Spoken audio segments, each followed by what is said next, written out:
Good morning sa lahat ng ating mga kasambahay na nanonood ngayon sa kanilang tahanan. At syempre, tuwing Tuesday, Chris, yes, syempre. Tugan at iba pa. Nandito na naman kami ni Rodel para bigyan kayo ng mga kaalaman, karagdagang kaalaman regarding dyan sa art and music. Yan. At syempre, ngayong umagang ito, bisita natin ang ilan sa mga estudyante at mga fresh graduates na animation enthusiast. Yes. Na mahilig maggawa ng mga cartoons. At ang grupo na ito ay, ang goal nila ay makagawa ng isang full-length animation. Sino ba sila, Chris? Lapis Image. Ayan, Lapis Image. Good morning sa inyo, guys. Si Shyla, no? Si Shyla, si Jacob, and si Lo. Sila ang may dala nitong giganting lapis na to. Ayan, so, pag-usapan nga natin tungkol sa grupo niyo. Bakit ba Lapis Images ang title ng group niyo? Di ba yung Mike. Sir, di ba yung Lapis Images? Kasi, una, wala pa kami idea sa name. Ang plan talaga namin, gumawa ng animation group. Pero, siyempre, nag-iisip kami ng name na unique, na Filipino yung theme. Eh, di ba, parang, Lapis, yun yung Tagalog ng pencil. Kasi, mas Pinoy sa pakinggan pag Lapis Image. Saka lapis yata talaga ginagamit for... Yun naman kasi yung basic, di ba? Ang maganda dito, Chris, kasi nasabi nila kanina na hindi sila mga fine art students. So, hobbies lang nila yung pag-drawing. Hobbies lang talaga ang pag-drawing. At bakit ba, ano ba yung pinaka-mission ng grupo nyo? Bakit nyo ba in-establish yung group na to? Shine. So yung mga taong mahilig sa animation, we come together, we form a group. Tapos, ang mission namin is gumawa ng full-length animation. Pero sa ngayon, mga short animations pa lang ang nagagawa namin. And, gano'n na ba katagal yung group nyo? Mga 3 years na. So ngayon may project kayo na tinatapos or marami nang available for viewing? Kung sakali, may producer na gustong tumulong sa grupo nyo? For now, may 2 finished product na kami at merong isang in process pa lang.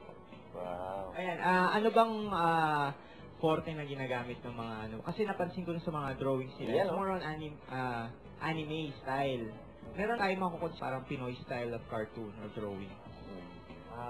Sir, kasi yung Pinoy style, parang, sariling invention lang namin yun. Kasi, mostly kasi mga bata pa lang kami, nakakapanood kami anime. Kaya parang iyon yung naging basis ng mga drawing namin. Kasi sir, di ba, animation group kami. Kaso, yung mga Pinoy style kasi sir, sa mga comics mo lang makikita. Siyempre sa TV, napapanood namin yan. Most of our artists kasi ang kinalakihan na style, anime na. So Japanese ang parang influence.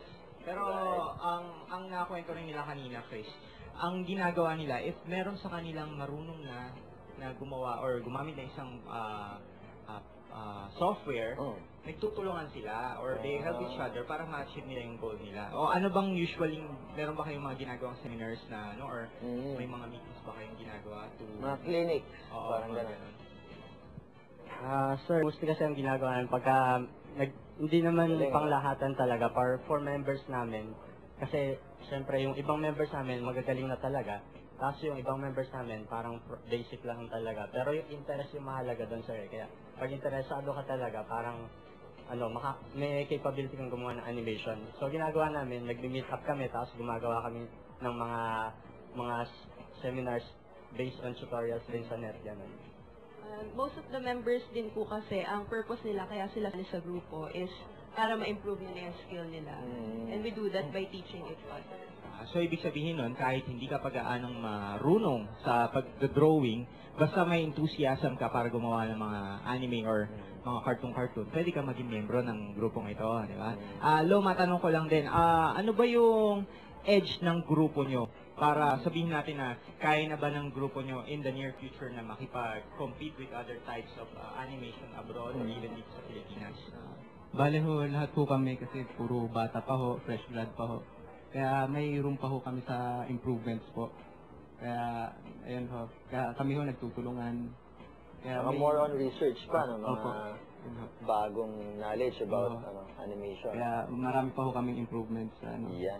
sa talent po namin. Yung mga product nyo ba, ano yan, may silent lang ba yan? Silent movie, kumbaga? Parang silent cartoon or... Walang dubbing. Oo, wala bang mga voice-overs yan? Sa ngayon? Wala pa. So far po.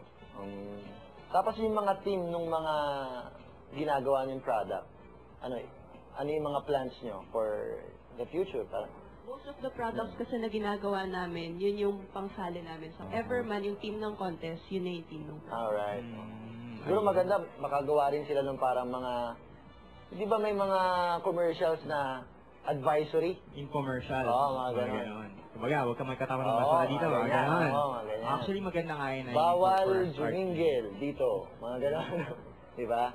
Actually, if you could create nga na magandang gawa, we could possibly air it in here sa TV. Yes, diba? so Kung maganda yung product na that is magagawa. very welcome dito sa UNTV. Di ba, Yeah. mga kasambahay? Oh, and if you have other events upcoming, meron ba kayong gustong i-plug or Yeah. imbitahan natin yung mga nanonood sa atin ngayon na sumama sa grupo nyo? Yan. Sa July 26 po may GA po ang Lapis Images at pwede nyo rin ho kaming kontakin sa lapisimages@multiply.com at saka pwede nyo i-send po ang personal info nyo sa lapis.images@gmail.com po. Yan. At Then, syempre po, sa lahat po ng mga gustong maging miyembro ng samahang ito, ang Lapis Images, Yes. pwede po kayo mag-visit ng kanilang website. At napansin ko, meron kayong ginawa para kayo, yeah, di ba? oo, yan.